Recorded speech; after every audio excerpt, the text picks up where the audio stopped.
Dapat yan ang tamang wordings yan eh. Nakaunang araw pa lang. Nakaunang araw pa lang, Kasi ang dami na agad. mukhang nabulabog na agad ang tubuhan. Ayo. Mukhang nabulabog agad ang palaisdaan. Hindi dapat yung nakaunang araw. Yung parang nanlamang tayo pag nakauna. Hindi. Gano'n, no? Unang araw pa lang. Yan, Oo, simula Ganun pa lang kasimple yun eh. Isang araw pa lang eh. Oh. Sa ganung kalawak na problemang kinakaharap ng ating bansa, isang araw pa lang eh. Laying the Napagdinig predicate pa lang. Ika nga, sabi niyo, Sen. Biglang kung ano-ano na yung... Bakit teka, sabi nung isang broadcaster, di ba, ilalaki, yung palaging kahit na hating gabi, nakasalamin na Pang-araw.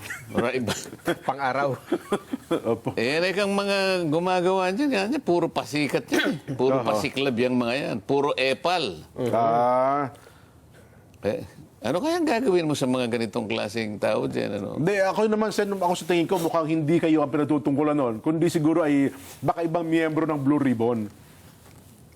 Kasi kung kayo po ang nandun mismo, solo kayo, malamang hindi magsasalita ng ganun po yun eh. Alam naman niya na yung committee, yung Blue Ribbon, yun ang talagang pinaka-major na committee na siya yung gaganap ng tungkulin na yun.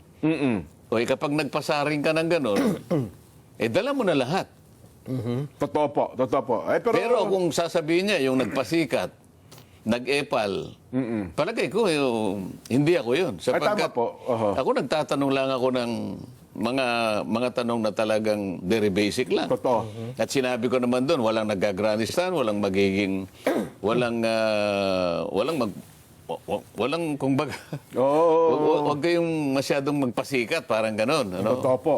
Wala tayong konklusyon na gagawin dito. Ganyan. Sa pagdinig naman kasi dapat hindi mo nasasamutan ng mga gano'n. Yun ang optics eh.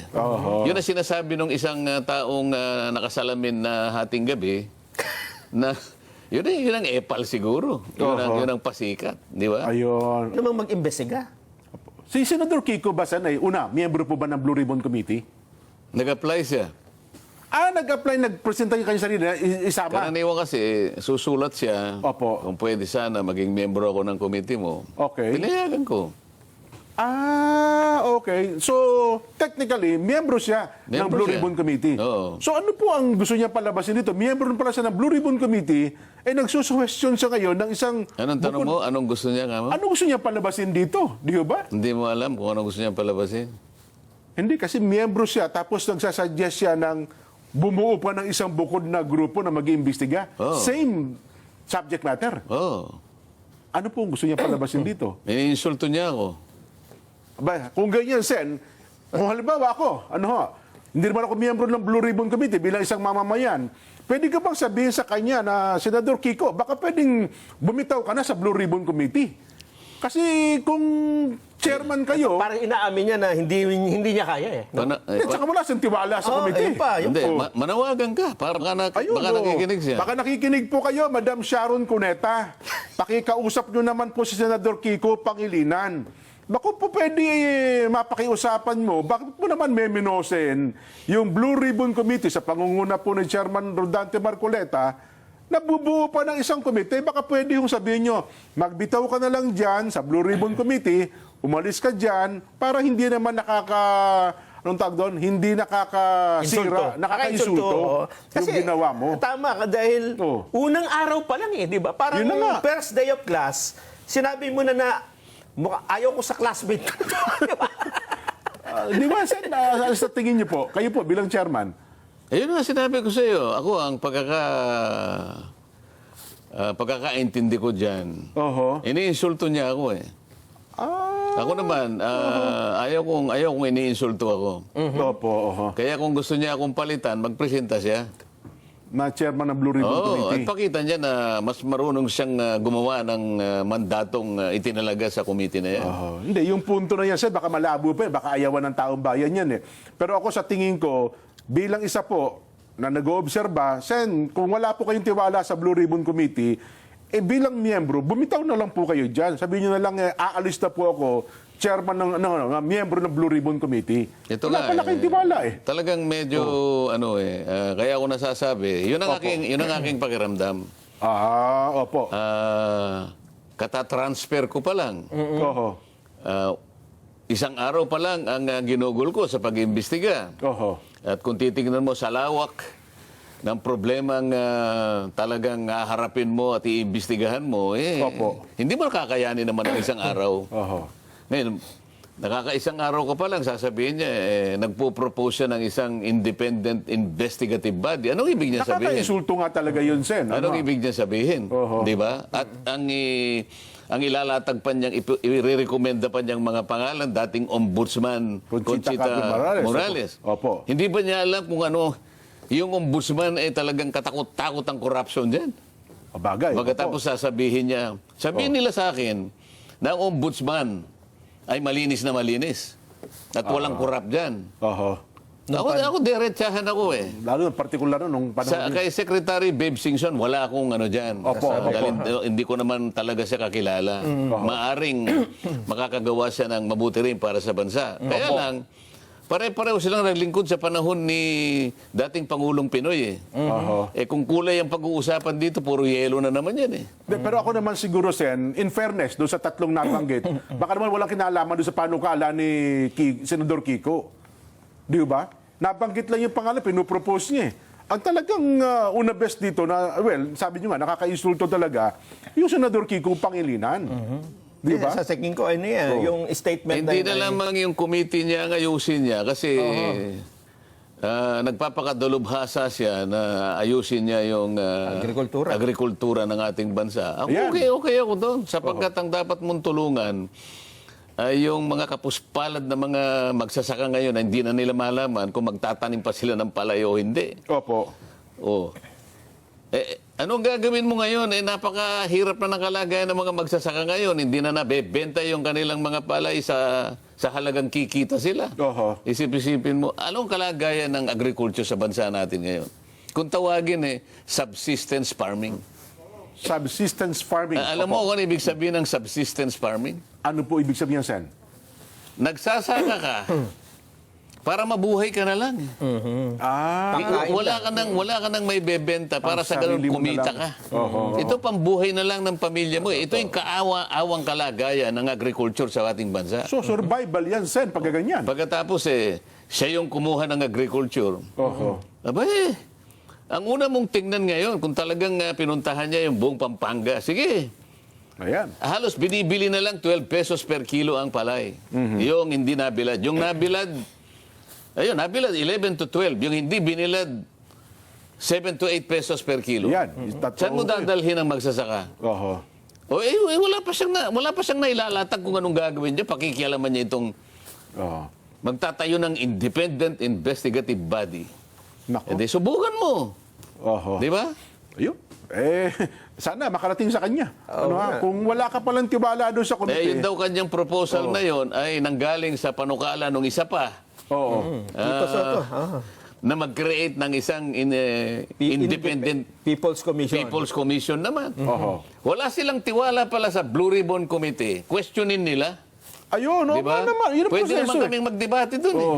Di ba? Kung ang pamamaraan ko, halimbawa, ayaw nila, magdebate tayo. Yan. Oh. Yun ang inihingi ng pagkakataon, di ba? Hindi naman nagsasalita Sen. Hindi, kung magpo-propose kayo na hindi naman yun naiintindihan ng mga... Hindi, ako siguro, Sen, alam nyo, natakot sila sa nangyaring ito eh. Kasi ang tao, in fairness, so 100, parang 1,500 po ang pabor sa inyo eh. Pangit yung sa 100 tao, 1,500 ang pabor. Ibig ko sabihin, yung unang dating kayo sa Senado, Sen, mukhang iba agad ang dating eh. Yung tao kasi parang, sabi nila, nabuhayan kami ng pag-asa. Meron palang ganito, pwede palang gawin ng ganito. Ako naman, ha? Oo. Ang analysis ko dyan, Jen, ang tingin nila dito ay ang tinitingnan nila dito yung 2028 election eh. Oho. Kasi mukhang nasa pawa na sila ng Rodante Marcoleta. So hindi sila makaangat-angat ngayon. Sabi niya, paano tayo aangat ngayon sa 2028? Paano tayo magpapakitang gilas? Nasapawan tayo. Ang mainit na issue ngayon, flood control. paano natin ipapasok yung agriculture? Ikaw, anong ipapasok mo? Hindi, flood control din kasi ito mainit. Oo, binigay nga sa akin ng Blue Ribbon. Kasalanan ko ba yun? Oho. Oo. Yun na nga. Hindi naman sila nag-apply siguro ron. Oho. Oh, nung ako, sabi ko, pwede nyo bang ibigay sa akin yan? Wala Ayan. namang kumontra. Oho. Tinatanong ako kasi. Sabi ko, gusto ko sana yung Blue Ribbon. Oh, po naman. Oh, pwede naman nilang hindi ibigay sa akin. Hindi, naibigay ko na kaya, hiningi ni ganito eh. Wala Oo. naman eh. Sabi ko, kung wala, di kukunin ko. Wala naman eh. Oh, problema ba yun? Yun na nga.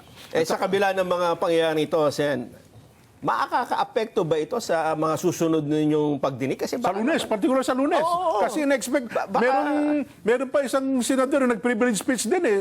Parang hinihiling pa yata na, ba't nyo kasi naman ako inunahan, meron pa akong mga gusto sabihin eh. Di ba?